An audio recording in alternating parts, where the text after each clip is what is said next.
भक्तों और संतों, जैसा कि सर्वविदित है कि दिनांक 17 दिसंबर रविवार को हम श्री बांके बिहारी जयंती मना रहे हैं हर वर्ष की भांति। और इसमें हम अपने इष्ट देव भगवान श्री श्यामा श्याम श्री राधे कृष्ण की पूजा अर्चना करते हैं। इसी श्रृंखलाओं में भगवान श्री कृष्ण की लीलाओं का वर्णन तो बनता ही है। अपने पिछले एपिसोड्स में हम भगवान श्री कृष्ण की लीलाओं में उनका एक हिस्सा, उनकी सखी ललिता, जिसका पुनर्जन्म स्वामी हरिदास जी के नाम से प्रसिद्ध है। हरिदास जी का जन्म जो कहा जाता है वंशानुचरित्र नामक एक प्राचीन पुस्तक के अनुसार स्वामी जी का जन्म 1577 भाद्रपद शुक्ल अष्टमी बुधवार को ग्राम राजपुर जिला मथुरा में हुआ था। और स्वामी जी जाति के सनाड्य ब्राह्मण थे।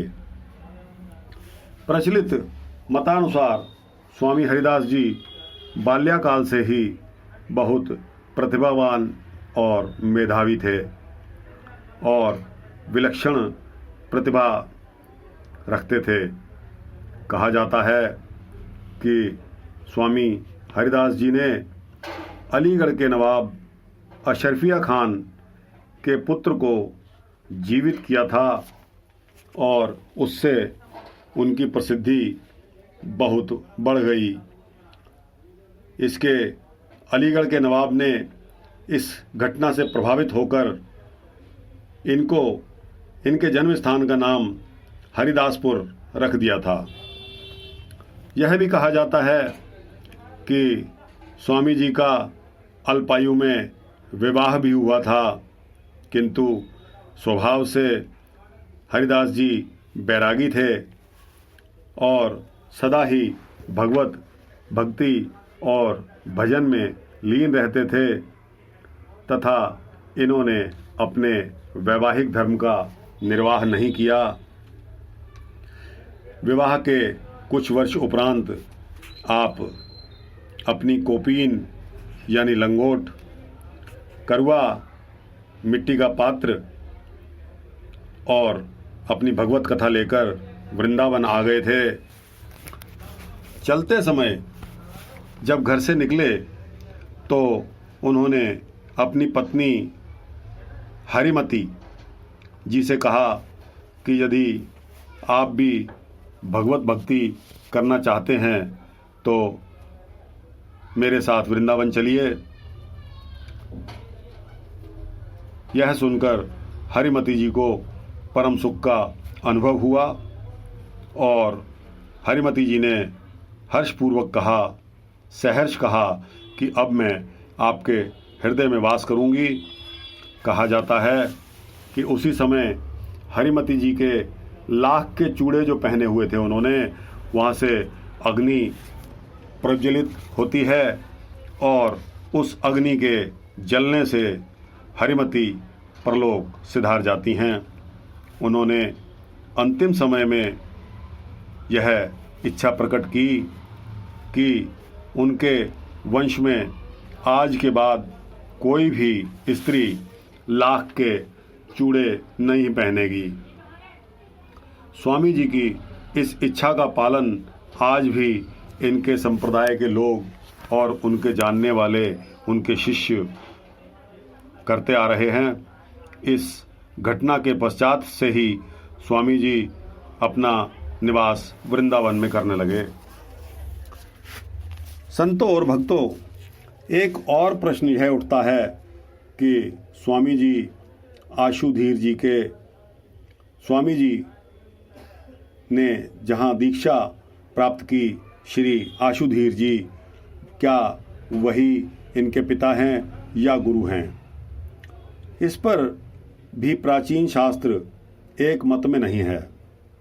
कहा जाता है कि एक दिन स्वामी हरिदास जी घोड़े पर बैठकर जब वृंदावन आए तो उनको घोड़े पर बैठा देख आशुधीर स्वामी जी ने कहा, नहीं पावत ब्रह्मादि सुर विलसत जुगल सिहाय, असकल कोमल भूमि पर तुरंग फिरावत हाय। भाव यह कि तू इस रत्न जड़ित वृंदावन की धरती पर घोड़ों की टाप से धरती को जो खोद रहा है, जरा देख तो। जब हरिदास जी ने देखा तो उनकी दृष्टि एकदम दिव्य दृष्टि में बदल गई और वृंदावन की धरती में उन्हें रत्न जड़े हुए दिखाई दिए। हरिदास जी घोड़े से तुरंत उतरकर स्वामी आशुधीर के चरणों में गिर पड़ते हैं। पुनः आशुधीर स्वामी जी ने हरिदास जी को कुछ उपदेश दिया।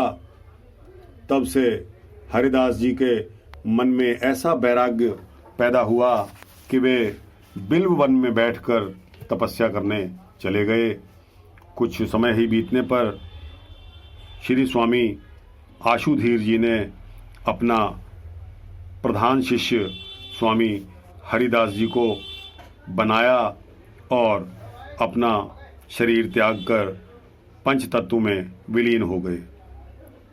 इसके पश्चात स्वामी हरिदास जी ने अपनी प्रिया प्रियतम की लीलाओं का अनुभव करते रहे और युगल स्वरूप के नखशिख से ऐसे अनुपम पदों द्वारा वर्णन करते रहे जिससे कि बिहारी जी प्रसन्न होकर करुणावेश में उनको आकर दर्शन दें।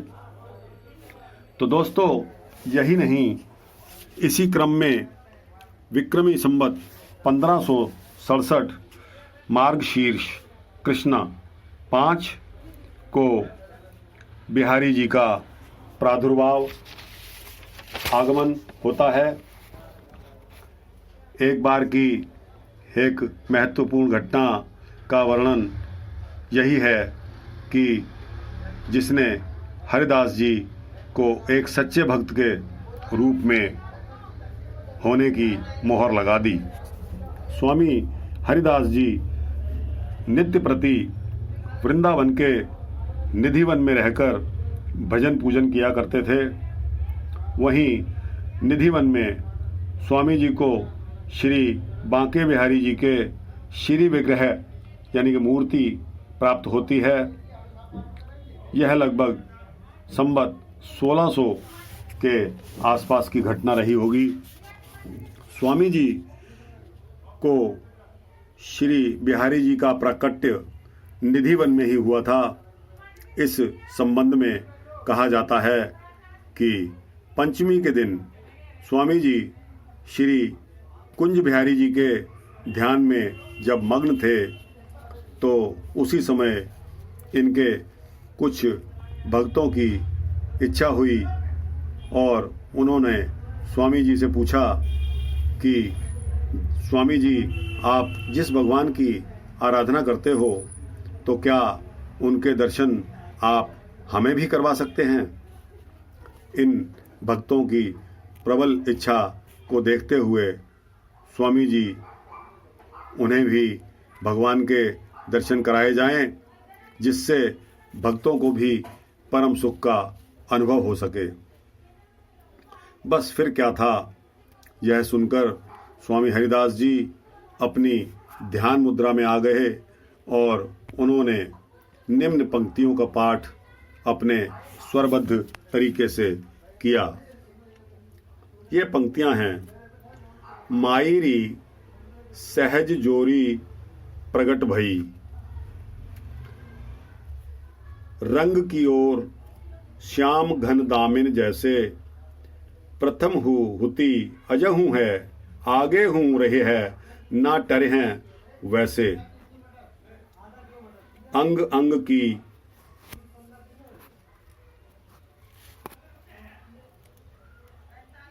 उबराई सुघराई चतुराई सुंदरताई, ऐसे श्री हरिदास के स्वामी श्यामा कुंज बिहारी सम वैसे वैसे। और श्यामा श्याम की जोड़ी प्रकट हो गई। तभी से आज के दिन स्वामी जी के साथ विशेष संबंध हो गया इस दिन का। और इसी तिथि पर बिहार पंचमी के नाम से यह तिथि प्रसिद्ध हुई। इसी वृंदावन में रहकर स्वामी हरिदास जी ने संगीत जगत को अपनी अनुपम और अमूल्य भेंट प्रस्तुत की। एक पुस्तिका जिसका नाम नाद विनोद है, उसके अनुसार स्वामी जी के 8 शिष्य थे जिन्होंने समस्त उत्तर भारत में संगीत का प्रचार किया। इनमें बैजू, गोपाल लाल, मदन राय, रामदास, दिवाकर पंडित, सोमनाथ पंडित, तानसेन और राजा सोरसेन, ये 8 शिष्य इनकी जो पुस्तकों में लिखा है। तानसेन की मदद से अकबर द्वारा स्वामी जी का गायन सुनने और उस गायन पर सम्राट अकबर का मंत्रमुग्ध हो जाना की कथा भी सर्वत्र प्रचलित है। कहा जाता है तभी से सम्राट अकबर स्वामी जी का भक्त हो गया था। आज भी ऐसे चित्र मौजूद हैं जिनमें अकबर सम्राट तिलक लगाए हुए, वही तिलक जैसा स्वामी जी खुद लगाया करते थे, देखा जा सकता है। 95 वर्ष की अवस्था में स्वामी जी ने अपनी गद्दी पर अपने लघु भ्राता श्री जगन्नाथ जी को अपनी गद्दी का उत्तराधिकारी नियुक्त करते हुए स्वयं मोक्ष को प्राप्त हुए। भाव जो पंक्तियां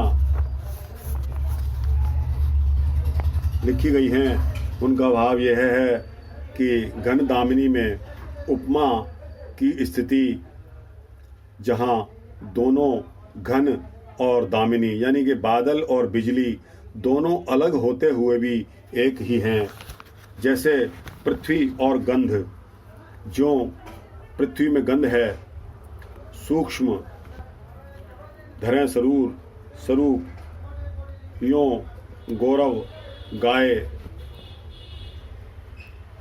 में मिल रहे हो, भिन्न न कहिए रूप।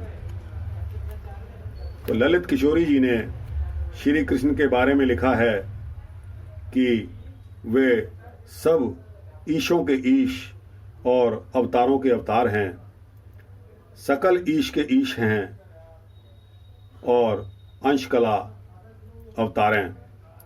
श्री कुंज बिहारी मुकुटमणि अवतारी अवतार। तो दोस्तों,